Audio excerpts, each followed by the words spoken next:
dictionary definition of music is the art of arranging sounds in time through the elements of melody, harmony, rhythm, and timbre.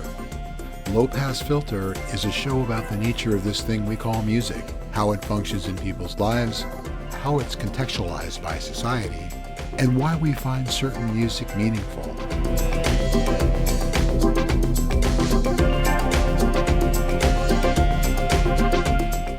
This is Low Pass Filter.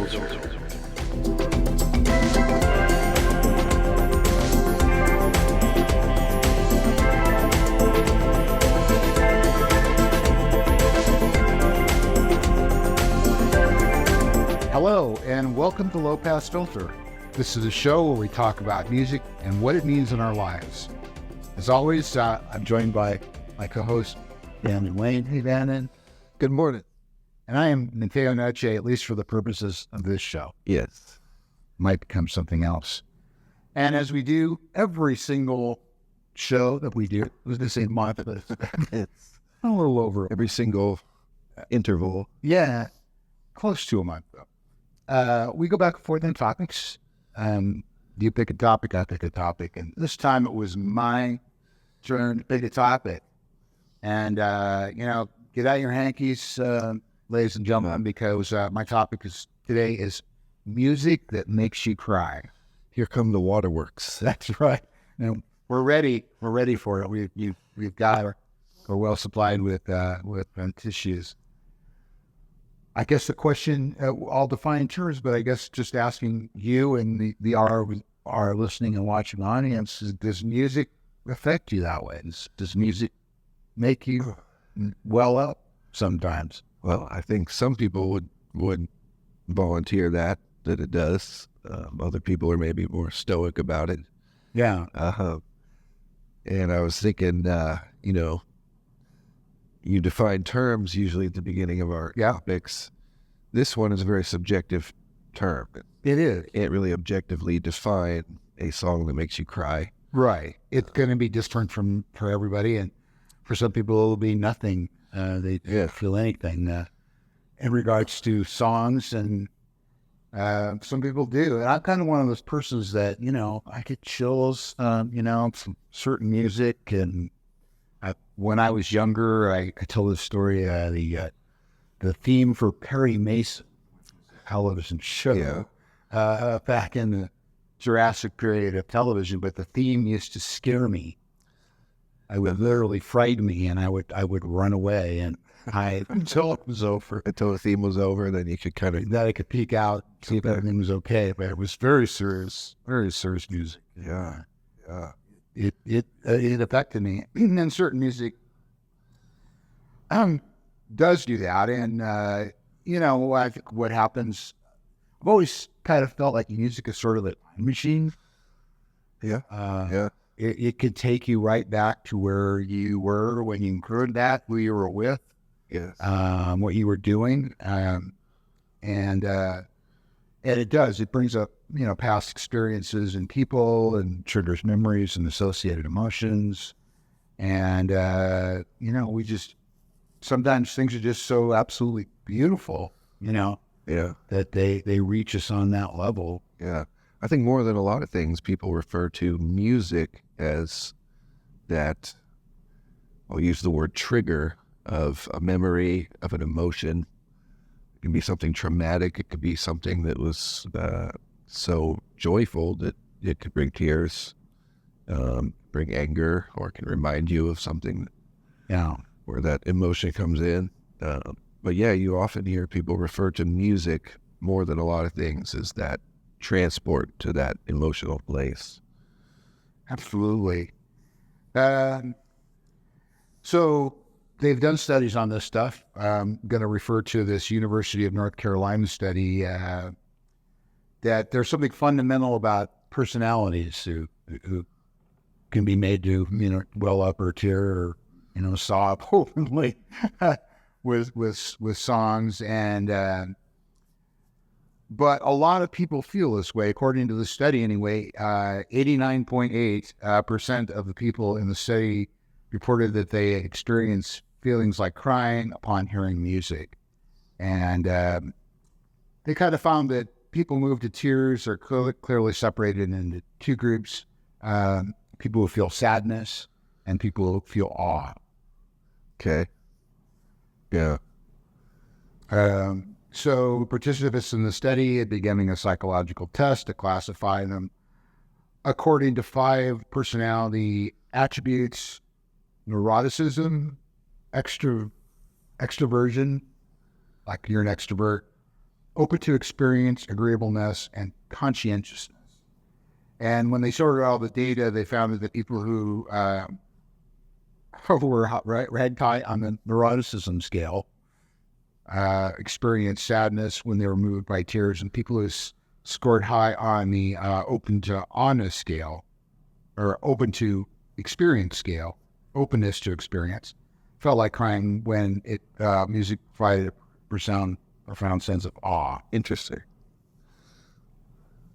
You're more likely to cry with sadness if you are a neurotic person. Well, according to this study, I'd take it with a grain of salt. Yeah, I don't know. I'm not making any judgment. It's only one study, and Yeah. just a jumping off point for a conversation more than anything else. But I mean, for me, there are certain pieces of music that I cannot listen to, not because it makes me cry. It just really associates. I just really end up associating with people who are no longer living, and it kind of, takes me back to those days, and just I guess it does fill in the sadness. It doesn't really necessarily make me cry. Yeah. Kind of a downer, and we sometimes we don't need the downers in our existence, so I tend to avoid certain things. Well, and then in a situation like that, sometimes will prevent yourself or guard yourself from going into that place. You feel it there. Yeah. You go, and I can't really, have a good crying jag right now. I got stuff to do. Right. Other times it will be a very cathartic moment where you kind of let that happen and you release, and then you feel better. Yeah. Oh, absolutely. Yeah. But for me, it's not even a question of crying over these songs. It's really just, they're like dark clouds, they come in to kind of park themselves over you. And so, it's not that I necessarily feel like crying, but I just, just experience, sort of negative emotions, I guess, more than anything else. Yeah. And crying is not necessarily, we associate it with negativity, but it can also be a release and, like you said, a cathartic sort of experience. Yeah. And one in which you feel better for having, done it. Yeah. Some people probably enjoy that experience more often than others. Yeah. Well, of course, the whole masculinity thing. Men are not supposed to cry. Boys are not supposed to express those kinds of emotions, and they kind of have all that shut down. And so when it actually does come out, it's often, torrents and just a kind of the breakdown. Yeah. Start the stage. Women are their emotions, I think, are closer to the surface. Generally, I'm generalizing. Yeah. Just generalizing. Often are closer to the surface and they feel freer to express those emotions, and not feel dumb or weak or whatever, because of it. Yep. Yeah. Well, I'm curious what tugs on those strings for you. All right. Well, I guess we might as well just dive into the list. There's no reason to hold back anything. So I just, like I mentioned, the Perry Mason theme, making afraid or numbers. So there were songs in my childhood that it really affected me, and I didn't really know why. I still don't know why, really, honestly. But they definitely had that sort of effect on me. And the first one is a song called Moon River. From some of you may know Breakfast at Tiffany's. Okay. Audrey Hepburn, George Peppard, That was the theme song. Henry Mancini penned that one, and Andy Williams had the hit with it, so go, everybody, all you youngsters, run to Google, and you can find out who Andy Williams was. I believe we've talked about Andy Williams in past episodes. I think we Or are. at least one. Yeah. Yeah, I know that song, and it's never particularly meant all that much to me, but it's one of those songs of, at least of my generation. Like, I've heard it my whole life. It's a standard. Yeah. It's a standard. Yeah, it's a lovely melody. So what is it about that song? No, there's just something really harmonic. There's something in the harmonic structure of it that just does. I mean, and I can't quantify or qualify why it gets me that way. Just like the Barry Mason thing. Why is there a theme from a television show starring Raymond Burr? So that's an example of just the melody, the resonant feeling from that melody, and yeah, it's not a particularly sad song. that you don't attach to a situation. Yeah, no, not at all. And it's not a particularly sad song. It's wistful. Yeah, I think it probably lyrically, but it's not a downer really.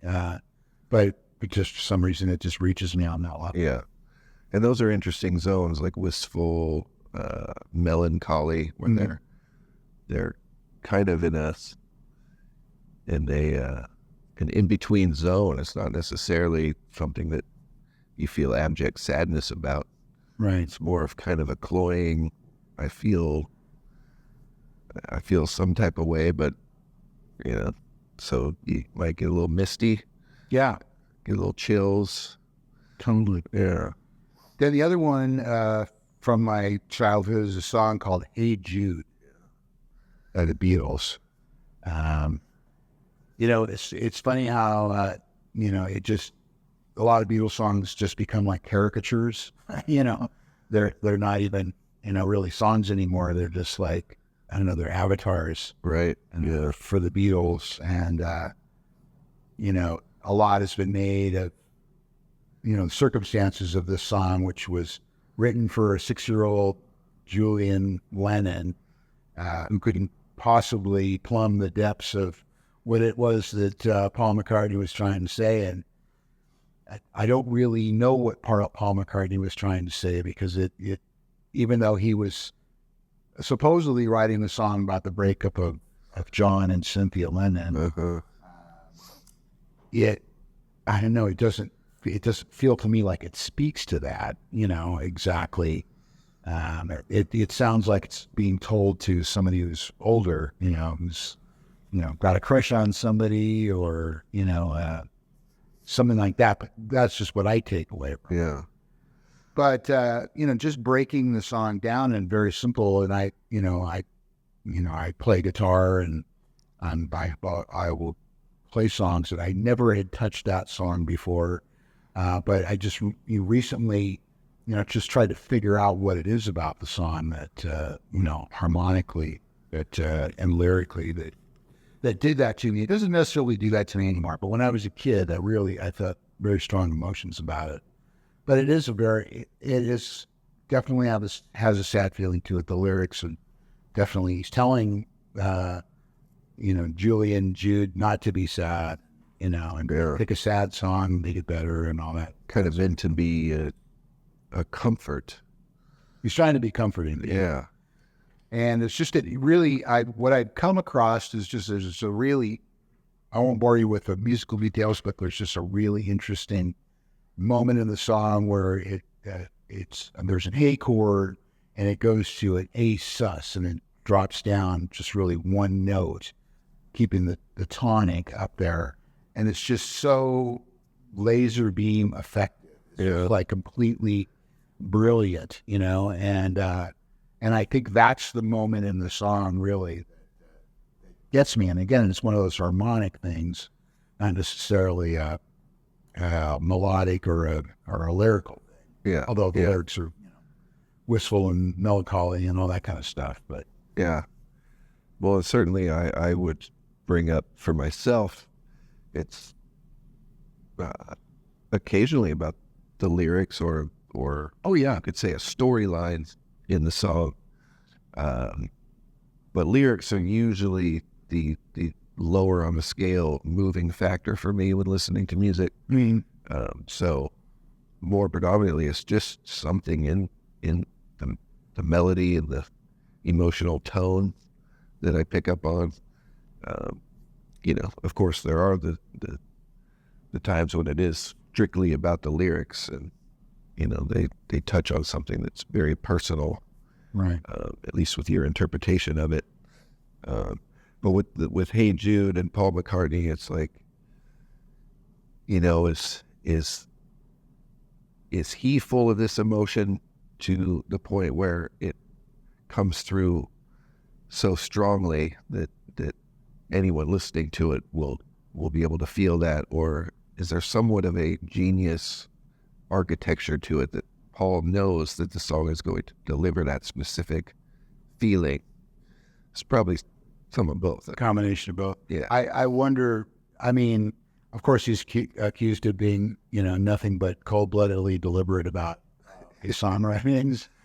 But, I think on some levels, that kind of stuff just flows out of him. I was watching, just like on YouTube, you'll find bits and pieces of them at Abbey Road, and him essentially working out Blackbird, another another song that has kind of the same sort of feeling to it, and wistfulness and melancholy and stuff like that. And I mean, you could just see him kind of piecing it together and assembling it with an acoustic guitar. Yeah. And he takes a lot of. There's some people that just have it in for Sir Paul, but I mean, he really was. He is and was a brilliant songwriter, and a lot of that just flowed naturally. Yeah, and those are Blackbird, along with Hey Jude. Those are examples of songs that, in 100 more years, they'll still resonate. Absolutely, that guy. There's a reason he's Sir Paul McCartney, I suppose. Yeah. Well, what do you know? I'm going to start off with one just going down my list that it really is not the lyric. There are words in the song that just the way those words flow feel important to me. Feel like kind of like Hey Jude in a way, at least the way the song sort of became meaningful to me. That sort of are trying to give strength to the object, or I'm not exactly sure really, but Listen to the Lion by Van Morrison. Mm-hmm. I'm sure you're familiar with the song. Oh, absolutely. The reason that this song triggers the emotion that it does is, and there's another song on my list for the same reason. When my first son was 2.5 years old, I assembled a photo slideshow onto a DVD that I could watch, and I put a soundtrack to it. Mm-hmm. Actually, there's several songs that were on that first photo slideshow that I made, and for some reason, picking songs for it that resonated as a still fairly new father. 2.5 years old is a good toddler age, and they're tromping around, and so I was really into trying to commemorate those milestones at that time, and so I don't know what it is. Listen to the Lion just fit, and so watching these photos fade in and out successively while that song's playing just opened up the floodgates. Yeah. Well, it's funny that you mentioned, the whole fatherhood aspect of that, because I also have a song on my list called Dreamboat Annie. Yeah, I saw that. Heart. Yeah. And just thinking about it gives me chills, because I associate it with my eldest daughter, Erin. who's now all grown up and all that sort of thing. But and also to a lesser extent with my younger daughter as well, both of my girls, and them. The song is about going out into the world, and they're facing some adversity, but having your dreams. And I'm kind of welling up just talking about it. Here we go. Yeah, that's beautiful, man. I've never associated that song with what the words are about. Just Yeah, but I can't. I basically can't listen to it. Yeah, without bawling. Yeah. So I do a radio show, and sometimes I'll get it out and go, "Oh, this would be great." Nope. no. I can't do it. Well, honestly, I can't watch those slideshows anymore. Yeah. Because at the time I'd watch them and well up with that emotion, but 15, 17 years later, it's like I'll never get that time. I'll never get back to that place. Yeah. And it's haunting. Even looking at photos hanging on the wall of my kids when they're little, it's like I can look at it briefly, but if I look too long, it's like Right. too much of a reality that I can't get back to, and it's sad. Yeah. Yeah. Well, let's take a minute to recover. You are watching or listening to Low Pass Filter. We'll be back right after this.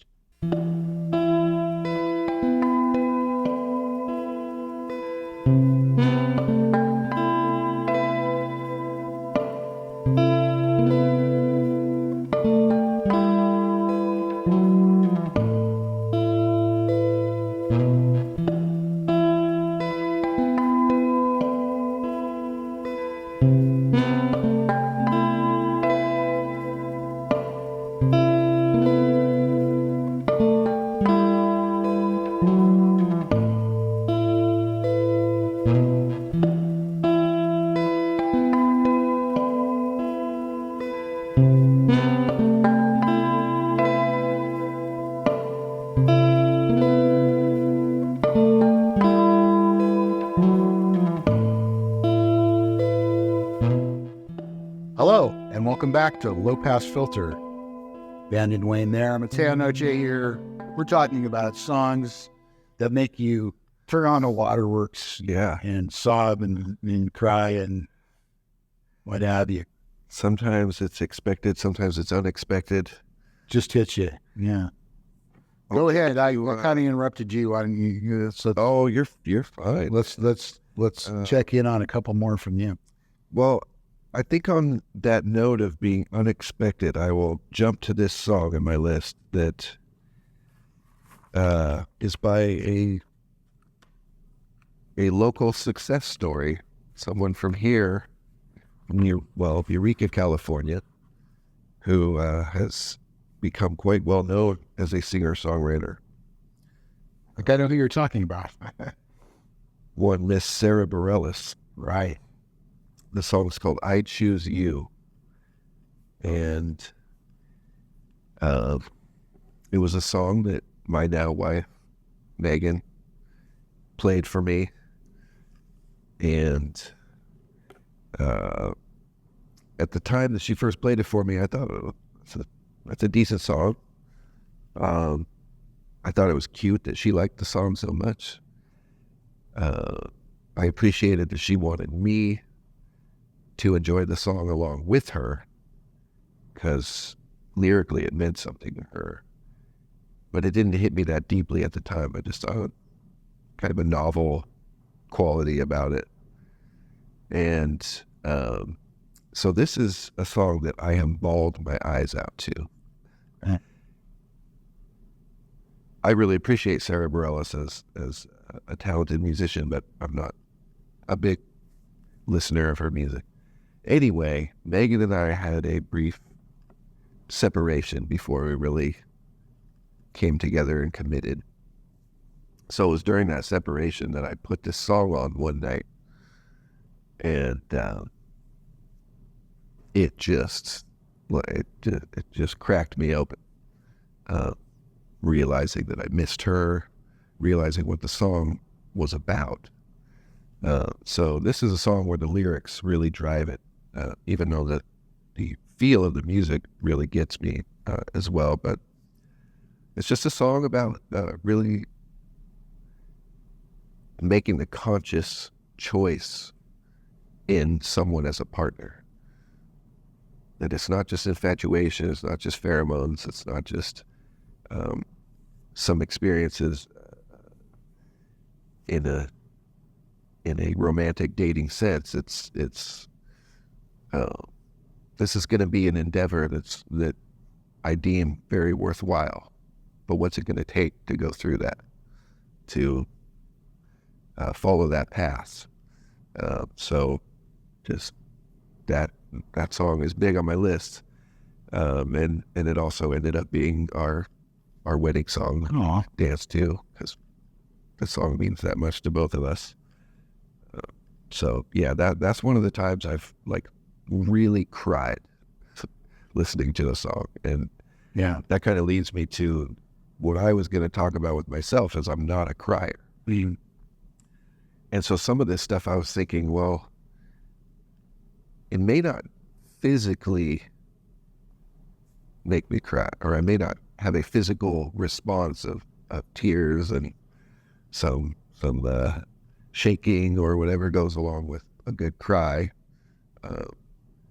But they're either songs that I would say would or could make me cry, or perhaps I'm kind of crying inside. Right. And there's a lot of music like that where I feel like, yeah, that's the place it takes me to. But like you were talking about before, we have kind of this, I don't know, learned or whatever, but a Societal. societal sort of pressure. We don't cry as men. We remain kind of stoic, and a lot of times for me is I'll feel that well up and I'll feel like I'm about to cry, and then something kind of dampens that, shuts it off. Sure. And sadly, that kind of leaves you sort of, Bottled up. unsatisfied. Yeah, like that should have happened. It didn't happen. I should have had that. So I guess I'll get another big heavyweight one out of the way here. I have bawled my eyes out to this song too, and kind of not for the same reason, but mechanically in a way, the same effect, where it hit me in that moment how much that song meant to me. I didn't think about it times that I listened to it before. And as we're on camera here, this happened to me while I was on camera live streaming music. It's the song called "What Will You Say" by Jeff Buckley. Okay. Yeah. And you're familiar with the story of Jeff Buckley. Absolutely. In the sense that he had a famous songwriting father that he didn't get to know beyond, just an early stage of his life where he'd maybe been around his father a bit before his father essentially left. So this is a song that he performed live a little bit towards the end of his life before he passed away untimely. And you can tell it's written to his father. It's also written to his mother, who was still alive, but really a song to both of them. And there's anger in it. So the lyric is, "What will you say when you see my face?" Which was very prophetic because he died not long after. And so it's kind of like, when I join you wherever you are in the afterlife, Right. what are you going to say when you see me? And so I'd already loved this song. It was one of my favorite Jeff Buckley songs. But one night I was playing it. I happened to be live streaming. And I grew up not knowing my father. My father was never in my life, my biological father. Thankfully, I've had a father since I was about 4 years old. But my biological dad was not part of my life. And so that just came flooding in. Didn't expect it to. It just really hit me that that on some deeper level that I had kind of buried down, I felt a similar feeling of, there's a line in the song where it says, Father, do you know me? Do you see me? Do you even care? So that's a big one for me. That song, doesn't make me cry every time, but it has made me cry several times, and it may again. Wow. Yeah, let it happen, man. Yeah, maybe not right now, but Okay. it's there.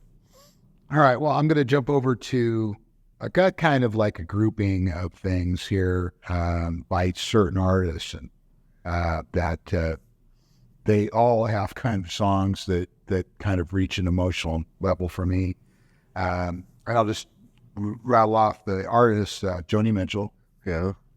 Peter, Paul, and Mary, and Simon and Garfunkel. Okay. I know it's Peter, Paul, and Mary's song you have, I believe. Yeah. So starting with Joni Mitchell, Circle Game, which we're talking about, kids and growing and stuff like that. Yeah, I don't know that song specifically.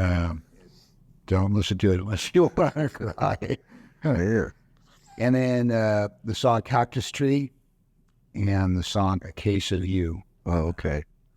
All three of those songs had to do it. By each of those artists? By Oh, okay. Yeah. Okay. And then, of course, for Peter, Paul, and Mary, Leaving on a Jet Plane. Definitely heard that song as a little kid. Yeah.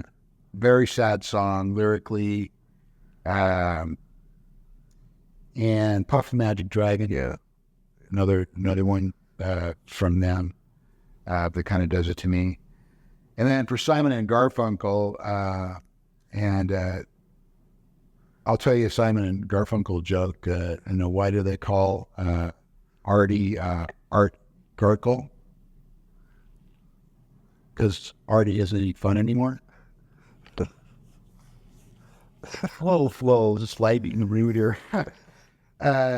So the two songs from Simon and Garfunkel, The Boxer and Bridge Over Troubled Water. Yeah. Those are heavy tunes. Yeah.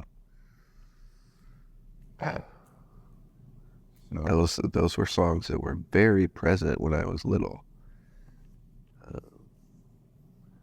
Never really carried on as a Simon and Garfunkel fan, but they had some songs that were just so omnipresent. Yeah. When, growing up in the mid to late 70s and into the early 80s, like, were always around. Well, obviously, songs like we were talking about, songs that are standards. Yeah. They are also in there. Like the Aretha version of Bridge Over Troubled Waters is just wow. Yeah. It's just devastating. Yeah. I loved the Simon and Garfunkel song, At the Zoo. Yeah. Is that what it's called? Everything's happening at the zoo. Yeah. Yeah, they had that wistful quality. There's something about songs like that, going back to your first one, Hey Jude, it's like somehow they're almost able to travel to the future to look back and express that wistful feeling about a time. And they may have not even been there yet. Well, right. If you think about how young they were when they were writing these songs, it's always weird when you hear some very young person write like a song for the ages. Yeah. Containing that wisdom that most people get after, 50 or 60 years or 70 years, Yeah, some people have that. I guess sometimes we call them old souls, maybe, or something. Yeah, and Puff the Magic Dragon, I saw that on your list. And there's a quality about that, and I don't know if that's ever made me feel like crying, but it's also one of those childhood ends. So yes, because the kid grows up and he no longer needs the dragon, Yeah. And the dragon just kind of melts away and, in a very sad puff of smoke, So I always felt sorry for the dragon. I internalized it and like it was like the dragon was real and Well, he was a kind dragon. yes, he was. Yeah, Yeah, he was he not was his small. friend in adventures and Yeah, he wasn't like that. small. No, he wasn't. He wasn't that. The He Lord wasn't that kind of dragon. No. That was a song my dad could play on guitar and sing to me. Uh-huh. Yeah, and I really loved that. If you're a child in the late 60s, early 70s, mid 70s, like that was... Absolutely. Well, if you ever went to camp, Yeah. somebody, the camp counselor would be singing that song. And a cartoon was made at some point. Okay. I got to watch some cartoon on TV of that. That made into a story. Huh. I did not know that. Yeah. Yeah. Huh. Well, what else do you have for us? Well, let's go to something that is very wistful, I think. I've got Dreams to Remember by Otis Redding. Okay. I remember. Yeah. I know the one. That's just a crushing, emotional soul tune that has... And Otis Redding died young. Oh, man. He wasn't even 30 years old. I know. What just a terrible loss. He sounded, his voice, his words, his tone, like someone who had lived a full life. Yeah. As a young man, he sounded like he had been around. And, some other amazing soul singers did as well, but this is on his final studio album that came out posthumously. Dock of the Bay. When they had Dock of the Bay. Because that was released 2 weeks after he... Oh, okay. This is called The Immortal Otis Redding. I think Dock of the Bay is on there. It's got Hard to Handle on it. Mm-hmm. Another big song that's on there. Anyway, I've got Dreams to Remember. Just look it up. It's on it'll be on our playlist. You can reference. And I'll just throw another similarly heavy emotional song that I've only known for a handful of years. Where'd that go? On my list. Oh, Here I Am. Here I Am by the Sweet Inspirations. Mm-hmm. They were kind of in the era of the Supremes, girl group, as they called them later, I suppose. So a lot of their stuff's real poppy, but they sound like there's a church background, gospel background in their sound. Three young women singing together. But this song, Here I Am, and then subtitled Take Me, just a deep song about, sort of giving yourself mind, body, and spirit to someone that you love. Mm-hmm. Could be God, perhaps. I haven't analyzed the lyrics that much, but the way they sing it. It's what it means to you, right? Yeah. Oh, so many songs are how you take it. And there is an emotional weight to the way they're singing the words in this song. That, like, the first time I heard it, I was just bowled over. Like, this hits hard, man. And so, yeah, that's a song that I don't know if I've literally cried to it, but it piques that feeling of, like, pushing you over the edge emotionally. So, yeah. Well, let me throw in a couple more here before we run into our next break. The song Time by Tom Waits. Do I know that, Tom? If I heard it, maybe. It's on the Rain Dogs record. Classic Tom Waits. Tom Waits, of course, is just amazing at creating worlds, and inhabiting them with characters that in a line you get, what they're all about in a handful of words. And so this song is, I think a lot of what we've talked about is, the passage of time and what it does to you, and, where you're left after a certain amount of years, And so this song really does that for me. And then the other one is Walking on a Wire. Let It Go. Linda Thompson. Oh, Richard. Okay. Yeah, don't know them well enough, man.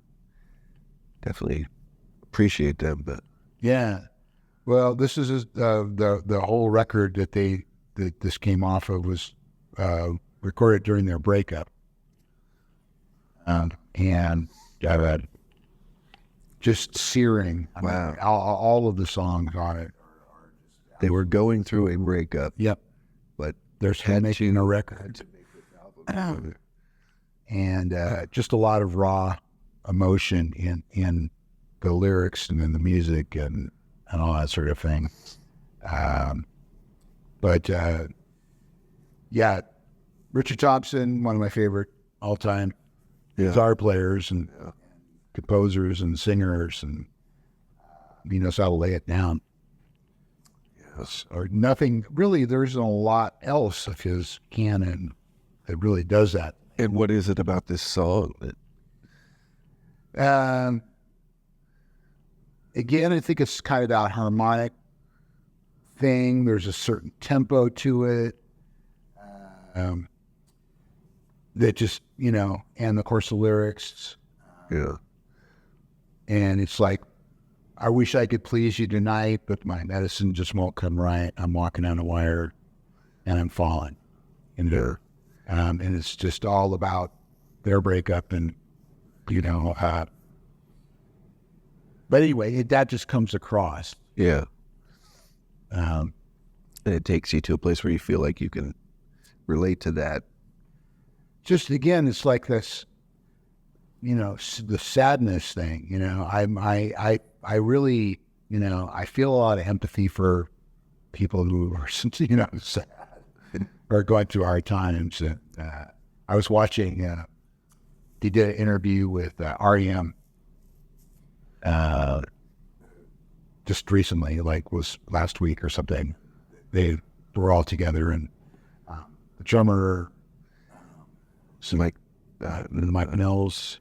No, Mike Mills, the bass player. His last name was Barry. Right, Drummer Fred Barry. Yeah, sorry, Fred, for getting me wrong. But anyway, he was talking about he had a brain aneurysm, the lead. Yeah. And you could just tell, even though it was his decision, he actually came back from that and was with the band for a couple more years. And then he left, Yeah. And they went on with another drummer.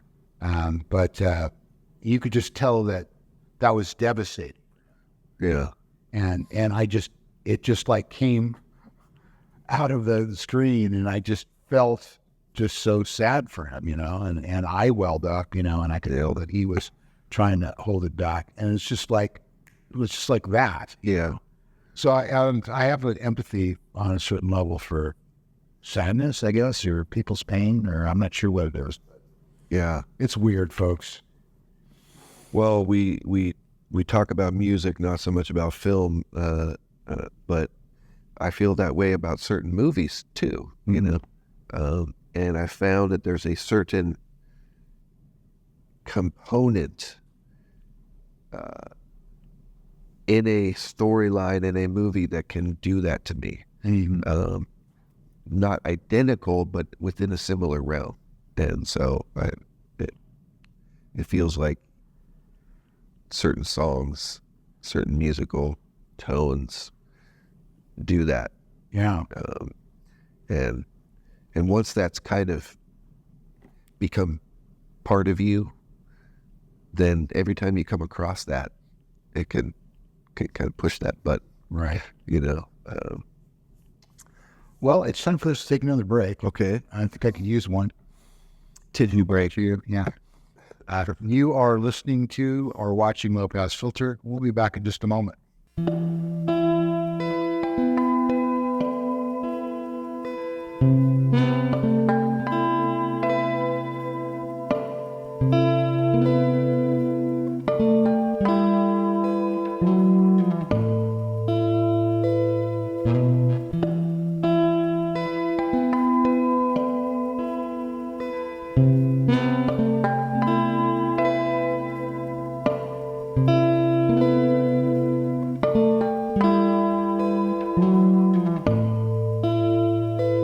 Hello,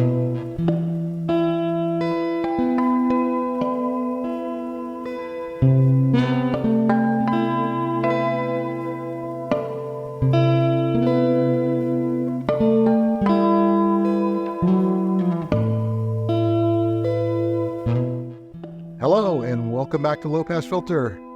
Mateo, Noche here, Bandon, Wayne there. We're talking about songs that make you cry. Yeah. Hopefully this isn't too much of a downer.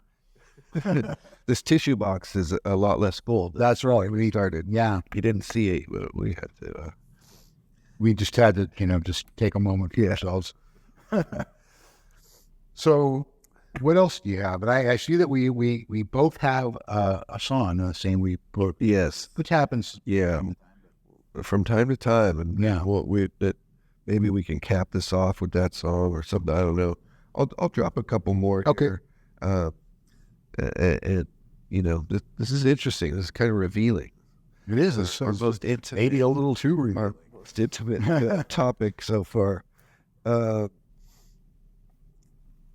man. Okay. Well, don't play. Okay, we're getting a copyright strike from that. But did not mean to do that. I have to look at my Spotify playlist to go through. Which one do I? Ooh, Child, the classic. Ooh, Child. Things are going to get easier. Yeah. 5 stair steps. Yeah. The version that I absolutely adore is by Valerie Carter. Okay. And her version got fairly well known. But the stair. Is that the one that you think is like because I know the song, I can hear it in my head. Is that the one you think that was the big hit? Or I gotta think of who else covered that song. It's probably been covered by quite a few people. Okay. But I know there was one that was like that, the version. Yeah, the stair steps. It was their version, and okay, you'll hear that, maybe on some more kind of oldies radio or okay. But Valerie Carter's was fairly well known. She didn't get that big. She kind of came out of that Laurel Canyon scene. She had those people recording on her records. She got a record deal, got to work with people like that. But she didn't have that big of a career. Anyway, that song, I think maybe the first time that song connected with me was it's in the movie Boys in the Hood. I remember hearing it. I don't remember hearing that song in that movie, but it just has that feeling that so the tears that song would evoke are tears of hope, I guess. Mm-hmm. It's a very hopeful song, and discovering that Valerie Carter version and how much that really connected with me. So now anytime I hear that song, I don't, you can be in the grocery store, be on the radio, it could be in a movie. The song's very evocative of welling up with some emotion, and thankfully it's not sad. mm-hmm. That song may come in to a situation where things are tough, Right. Things are rough, it's like you feel it. So, it's kind of obviously saying to somebody who's having a hard time. Yeah, hang on. Yeah. It's coming. It's coming around the bend. And I just think it's a beautiful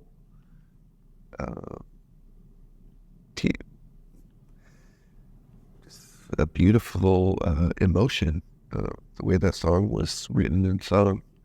So if you don't know the Valerie Carter version, check it out. It's on our Spotify playlist. We should mention it. That you can go and have yourself a good cry and listen to our Spotify playlist, including Valerie Carter. Yes, indeed. Here's another song that's been with me, I feel like my whole life. A song my mother loved. She loved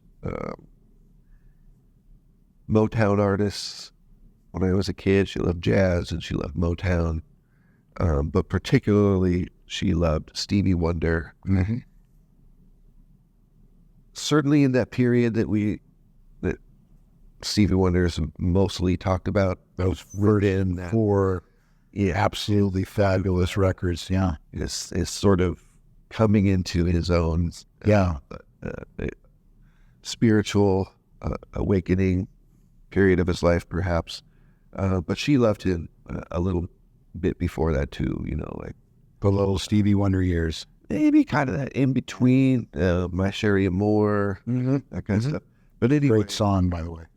great song. I Was Made to Love Her. That was one of my mom's favorite tunes. Yeah. But this one, You Are the Sunshine of My Life. Mm-hmm. It just resonates, and I mean, whatever he was specifically referring to and inspired by, it doesn't really matter to me. You could say that line to anyone that means something to you. Sure. That brings you a feeling of joy to be with them, and So this is more of a joyful kind of tearing up than a definitely, sad sort of tearing up. definitely, there is a little bit of a wistful quality to the song, and there's actually a woman that sings a line in the intro to the Right. Yeah. So it's two people communicating with each other. But yeah, it's a song for the ages. Yeah. In fact, I played the song "Golden Lady" yesterday on my radio show, which I believe is on the same record. Yeah. Talking book, right? Yep. Yeah. Yeah. And that, people will debate for years about Inner Visions.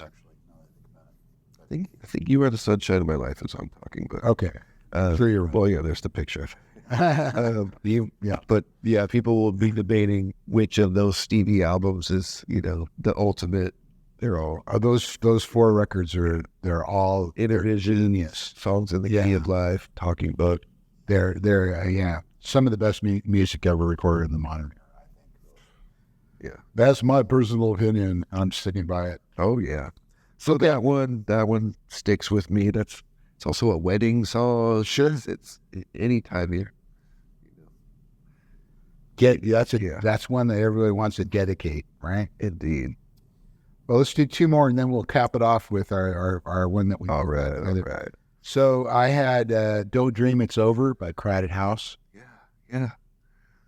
I kind of come to associate that with the death of Robin Williams for some reason. I'm not really sure why. Wow. I did play that on a radio show right after he died, and it's kind of stuck there with me. Yeah. But that one also has kind of a melodic trigger in there for me. I get that. It really does. Yeah. I wouldn't have thought to pick that song, but that is great tune. The Finn Brothers. The Finn Brothers. Yeah. Great songwriters. Yeah. And then there are probably other songs that this artist might have done, and I think I saw you might have had him on there too, but you picked a different song. So Cat Stevens. Yeah. Oh yeah. And I had "Oh Very Young."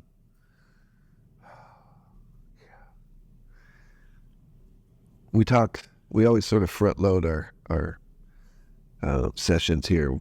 The first picks on our list we get to talk a bit more about, and then you go, can't spend much time on that. But Cat Stevens, he could just touch that chord for me. Yeah. As an adult, singing from a child's perspective or singing to a child, he just had a sense of never losing touch with that innocence, that sense of wonder. I love Cat Stevens, but particularly those kinds of songs. And then when it comes down to it, the songs in Harold and Maude, Right. as you know, some of his greatest work. I was also thinking about "The Wind" from Teaser and the Fire Cat. Another one. Yeah. We could do a whole episode on this feeling that Cat Stevens can evoke. And I didn't put this on the list, but I'm just going to throw it out there. And this is like I was talking about before about things I cannot listen to. But the song "Wish You Were Here" by Pink Floyd. I mean, that's designed to to make you cry. I just associate it with people who are no longer living, because we would, get drunk and sing that song. Yeah. And now they're not here, I didn't think to put that one on my list, but that is almost the kind of song that you might tend to avoid when you're not. I'm avoiding it. Yeah, and that's a thing that you had mentioned earlier on. There's some songs I can't go there. Yeah. You know it's there. Even just thinking about it will take you to that place. I was thinking about "Wish You Were Here" from the point of view of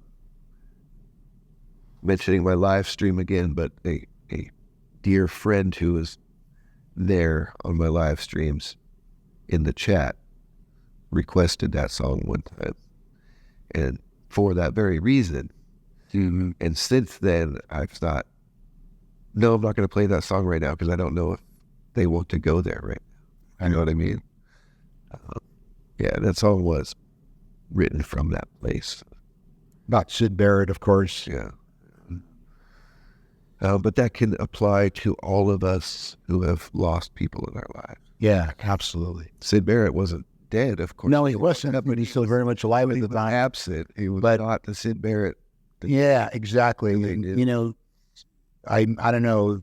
Maybe people have experienced this too, where someone it just loses their sense of self, and they're no longer who they were when you were, you were hanging out with them or whatever, for whatever reason, be it substance abuse or mental or something like that. And so that's very elegiac,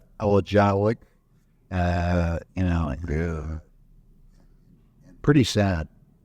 Roger Waters can do that. He can do it. Yeah. So we're down to our last few minutes. So let's hit the song that we both had on our list. All right. Go for it. Golly gee.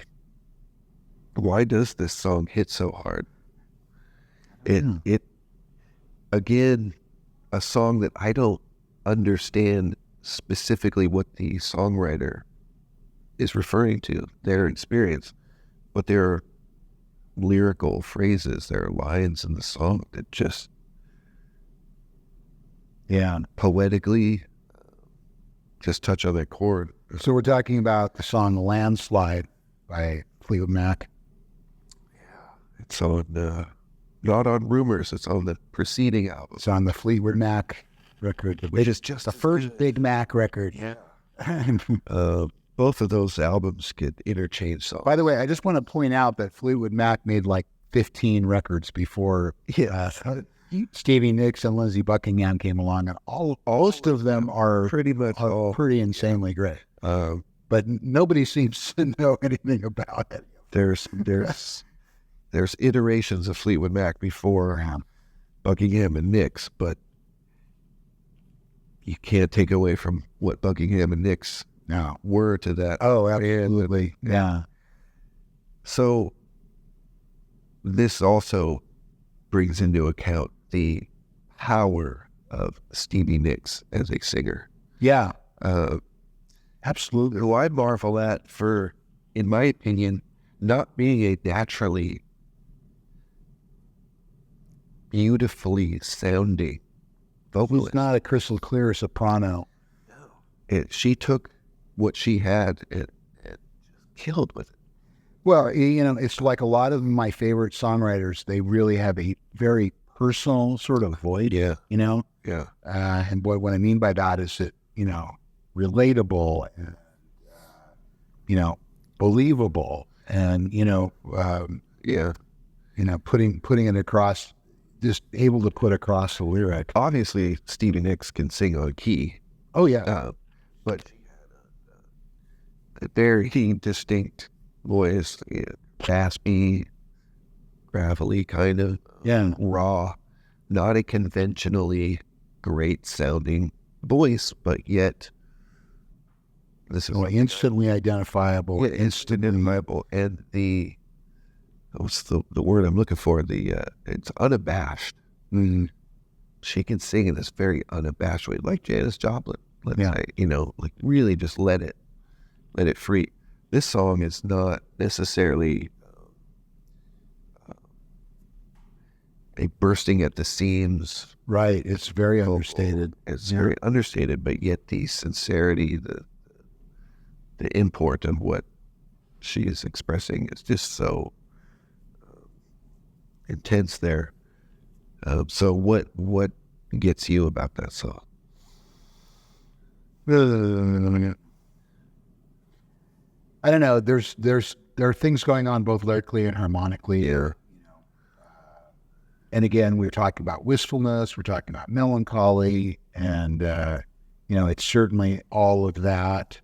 I mean, just the phrase "till the landslide brings it down." Yeah. I saw your reflection in the snow-covered hill. Obviously looking back on somebody who's gone either from the planet or out of their lives, and just looking back in a very I'm not going to say sad exactly way, but just kind of a reflective.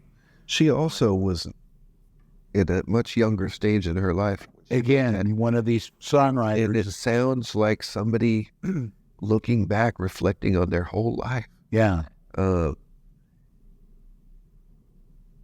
Time may change us. The line, even children get older. That's right. And I'm getting older too. Yeah. Like, I'm having what was she like? 25 or 24 or something when she was feeling it, thinking about those lyrics right now. Like, that's a crushing song in my opinion. Yeah. Not in a bad way. No. But it gets you. And just a little anecdote: when my oldest son graduated a few years ago, one of his classmates got to perform for the commencement, and it was a 17-year-old girl, and she performed that song. I'm not seeing that on the program for the proceedings. We're just there at the end of the graduation ceremony, and she sings that song. It was like, what? This is incredible. This is great. Wow. You couldn't pick a better song, and no matter how well it's performed, it doesn't matter. It comes through. That girl did a great job, but Yeah. Well, any final thoughts? We're going to wrap this up. I think we've probably gone over, which we do sometimes. Yeah, we do. Well, we had to take a little extra long break. We did. Yeah, we took a couple extra long breaks.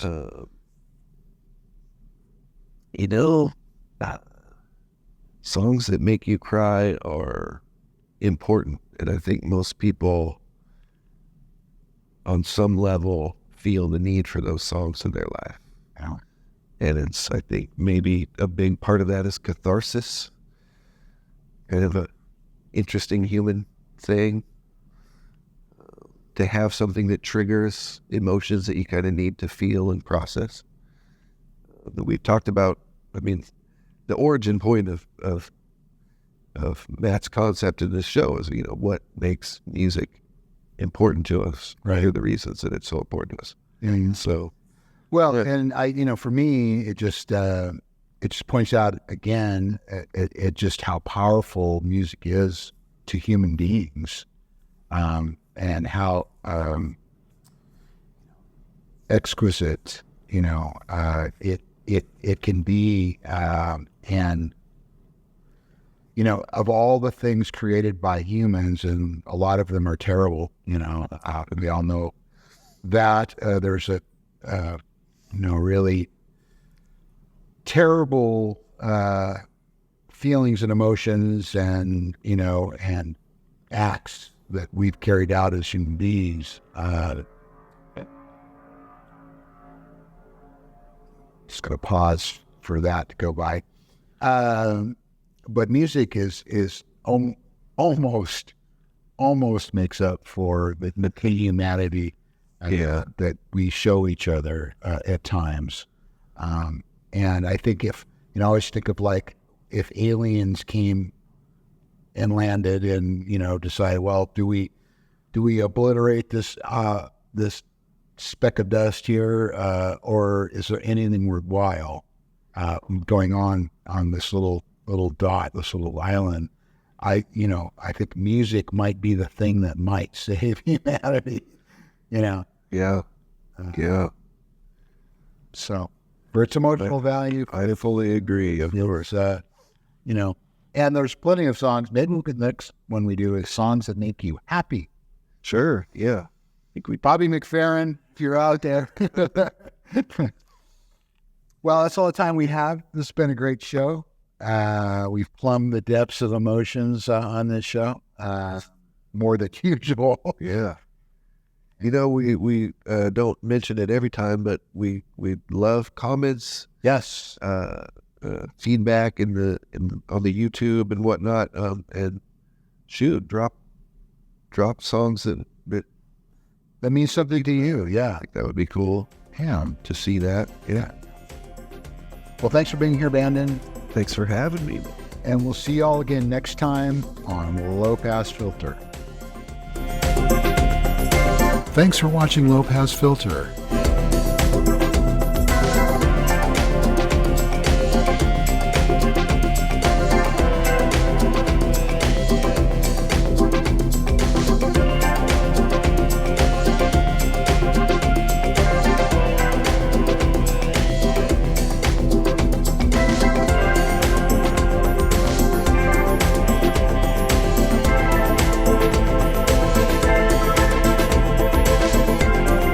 You can contact the hosts at lowpassfilter2020@gmail.com. Be sure to like and subscribe and hit the notification bell to be notified about future shows.